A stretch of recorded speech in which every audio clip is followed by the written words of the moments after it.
Hi everyone. Hi, this is Arasmatazz once again, coming to you guys. Thank you for watching once again. I'm glad to have this opportunity to give my unsolicited opinion about sports in Africa once again. So yeah, this is the first real episode that I'm doing, and I think I'd like to start off by just telling a bit more about myself. Well, my friends call me Arasmatazz, but my real name is Willem Alexander Coleman, as I said in the previous video. I'm Ghanaian, but I was born in Holland, so a lot of my sporting influences from my childhood were because of the presence of Dutch players in various football teams and other sports teams that I used to follow. For instance, I am the self-acclaimed biggest fan of FC Barcelona in Africa, and I actually chose Barcelona as my favorite team because of the presence of, the coach at the time, Johan Cruyff, I think is the biggest and best sports personality of all time in my books. And then we had Ronald Koeman, and then since then there have been a lot of Dutch players there as well. Then, of course, I used to follow AC Milan as well because of the three greatest Dutch players at the time: Van Basten, Rijkaard, and Ruud Gullit. So that's why I follow AC Milan as well. And even in basketball, I used to follow the Indiana Pacers because of Rick Smits. So yeah, these are some of the reasons why I follow some of these teams. And yeah, but then again, I'm Ghanaian and I feel fully Ghanaian, and so don't get that twisted. I'm a huge fan of. I used to be a huge fan of Olympique Marseille because one of my first Ghanaian sporting heroes actually was Abidi Pele, and aside him, of course, there was the great Azuma Nelson as well. So it's not all about Dutch players for me. It's I'm a huge sports fan regardless. Yeah, then a bit more about me. I attended the best schools in Africa. When it comes to JSS, I attended the best JSS in Africa, Soul Clinic International School. Big shout to the class of 1996. Then I went to the best high school in Africa as well, Akosombo International School. Big shouts to the class of 1999, everyone included. If you know, you know. Then, of course, I went to the Kwame Nkrumah University of Science and Technology in Kumasi. Once again, big shout to the class of 2005. Yeah, I guess because I went to the best schools in Africa, that's why I won the best for sports in Africa as well. So, yeah. A bit more about me. In 2016, I completed my MBA at what was then called the La Liga UCAM University in Murcia, Spain. It taught me a whole lot about sports and the business side of sports, and I guess that's why right now I want to do what I can to help improve that aspect of sports, especially when it comes to the continent of Africa. I came back in 2016 and I set up a company called Center 14 Sports and Entertainment with a partner, my friend Kwekuba, and together we did a whole lot of projects. The most notable of which I guess would be in 2017 when we invited Michel Salgado, the former Real Madrid player, to come to Ghana to take part in a tournament that we organized, which actually served as a qualifier for his tournament in Dubai. So they came, we had an 8-team tournament. His team from Dubai, the Spanish Soccer Schools, was part of it. And we had a tournament where the Lizzie Sports Academy won. So that earned them the right to represent Ghana at the global tournament, which was his tournament in Dubai. So later on in February 2018, we went with the Lizzie Sports Academy to Dubai. It had all sorts of great football teams from around the world. We had Liverpool, we had Juventus, Real Madrid. And on the way to, and Lizzie Sports Academy actually won this tournament, by the way. And on the way to winning, they beat Barcelona in the group stages. They beat Juventus in the quarterfinals and beat almighty Real Madrid in the final to win the global tournament. So that is one achievement that I'm actually quite proud of. More recently, I was the COO at Accra Hearts of Oak, the best team in Ghana, in my books.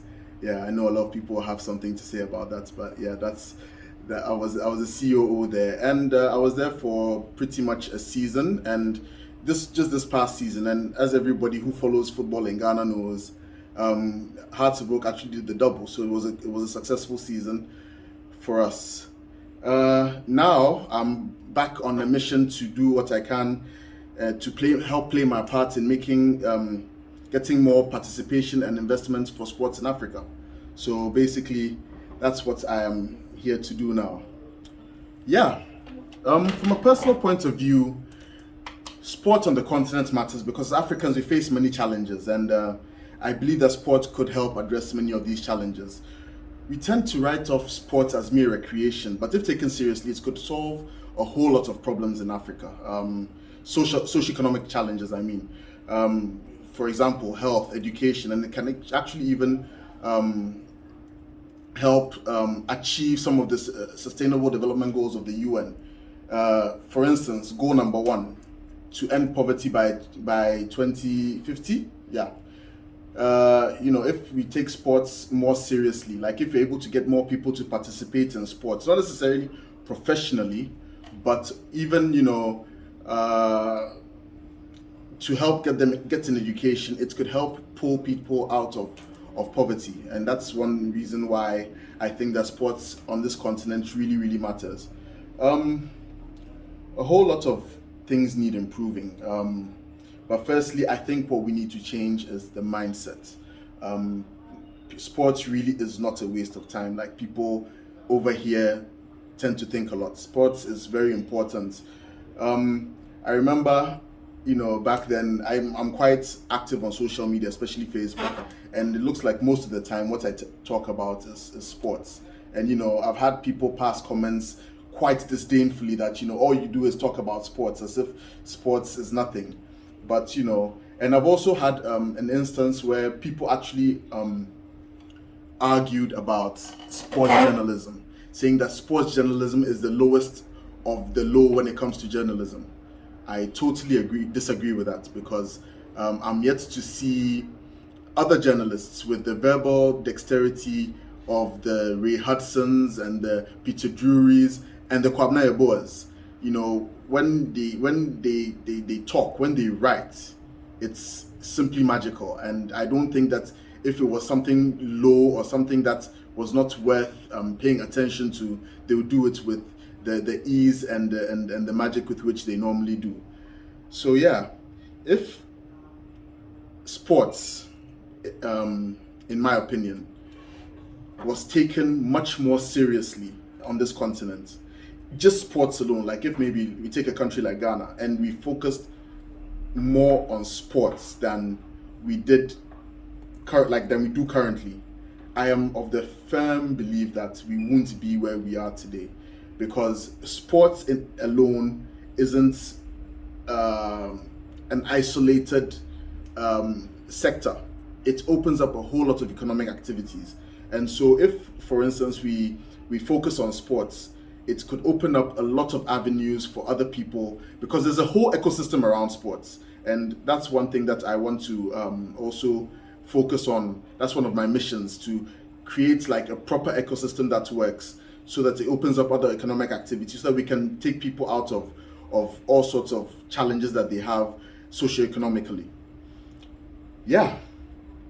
Then once the mindset is changed and more people are allowed to participate in sports, especially girls, if you ask me, because girls need to be able to take part in sports, and they're actually quite good at it as well. It would certainly be one way of increasing investment in it. So I'm very passionate about it, and I really want to do what we can to increase participation in sports. There's a lack of facilities to play actual games as well, let alone have training facilities. So once we're able to get the investment, which will not come easy, I admit, there will be avenues for an increase in better sports infrastructure in the country, which I believe will eventually make us even more competitive.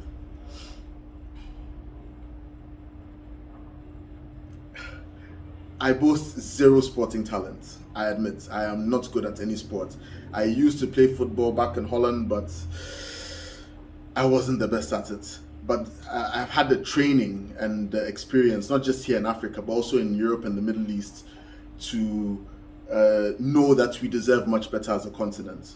I think that we can do much better, and we deserve much better as well. And I think because of my training and what I've seen here in Ghana, elsewhere on the continent, elsewhere in Europe and in the Middle East, I've seen enough to know that we deserve much better. And that is probably why I believe I have a right to disturb you guys with my unsolicited opinion in sports. Now, I guess it's time for my vision for sports in Africa. This year, we've seen at least two mega sporting events. We've had the Euros, which is the European Football Championship, and we've had the Olympics. And one thing I noticed from both these sporting events is that we've had a lot of people of African descent representing other countries. At the Olympics, for instance, we've seen a lot of them excelling for their respective adopted countries, and African countries themselves have not been as competitive as I believe they could be. And I think this is one cause for concern. So my vision is for one day African countries to become a force in at least the sports that we play here regularly. Now, of course, I don't expect African countries to become a force in, let's say, winter sports, even though I know my good friend Akwesi Frimpong will have something to say about that. But, at least the sports that we take seriously here, the footballs, the volleyballs, the hockeys, boxing, tennis, I want us to become more competitive in those sports and do much better than we currently do. But then even in the case of winter sports, I don't see why we can't follow Akwesi Frimpong's lead and at least start competing and eventually one day even becoming world beaters. Who knows? Nothing is impossible if you ask me. Aside that, I want African countries to be the first choice for people of African descent. People normally make the argument that, well, they were born in other countries, so they have a right to choose other countries. All well and good. I'm not in any way saying that they don't have the right to choose who they want to play for or who they want to represent on the international stage. All I'm saying is that I believe that if we do things better over here, people would probably be more inclined to choose the country of their heritage rather than the country of their birth or the country of adoption. Because it seems that we are losing a lot of talent, a lot of sporting talents to other countries, which they are benefiting more from than we are. So the argument that people are born in other countries, so they have a right to choose, well, that's fine. But it's not an argument that I will buy until I probably see more people of European descent born in Africa choose the countries of their birth. Then maybe we can have that conversation. Until we probably do a thorough house cleaning over here, I guess we are going to keep on losing talents to other continents, and that breaks my heart. I guess we need to do a lot more to convince people of African descent that we are worthy of being chosen as their country of representation as well. Yeah, this is a quick one, but I guess from now on, what to expect from the show. I'm going to be blabbing a lot about sports business, and how we can improve sports, increase participation, and increase investment. But I'll be having a lot of guests as well, coaches, experts in various fields within sports management, and we'll be having discussions. And depending on what's trending as well, during the week, I will probably have a segment called the Offside Call, where we'll be discussing some of the things that probably you may only find happen in Africa, just to put things, to give it a more humorous, view, of things in Africa. So that is what you should be expecting. I'll be coming every Thursday, hopefully at 3 p.m. And let's just have a conversation. I want it to be as interactive as possible. Eventually, I'll have a clubhouse group where beyond what we discuss over here, we can actually have a running conversation on, and keep it going. This is not just meant to be for talk, by the way. I want to impact communities. I want to impact countries on the continent, and actually the continent as a whole, by discussing practical ways in which we can increase um, participation and investment in sports, thereby making us more competitive. To me, it doesn't matter how small we start. At the end of the day, it is the fact that we are starting and that we are making an impact. And it matters to me that once we start, we do not stop. That is what I hope to achieve by all this at the end of the day. Well, I guess for now, this is pretty much it. I just wanted to introduce myself, who I am, what I hope to achieve, and I'm sure that as time goes on, we'll have longer episodes, especially when we're having conversations with people, asking the right questions, seeking practical solutions, not just for Ghana, but for countries all over the continent. I hope to get people from other countries in Africa as well. And in the meantime, let's stay connected. You can follow me on you can connect with me, sorry, on Facebook, Twitter, Instagram, and LinkedIn. I'll be posting the links in the comment section below. But yeah, once again, thank you very much, and let's keep talking. And I'll see you on Thursday.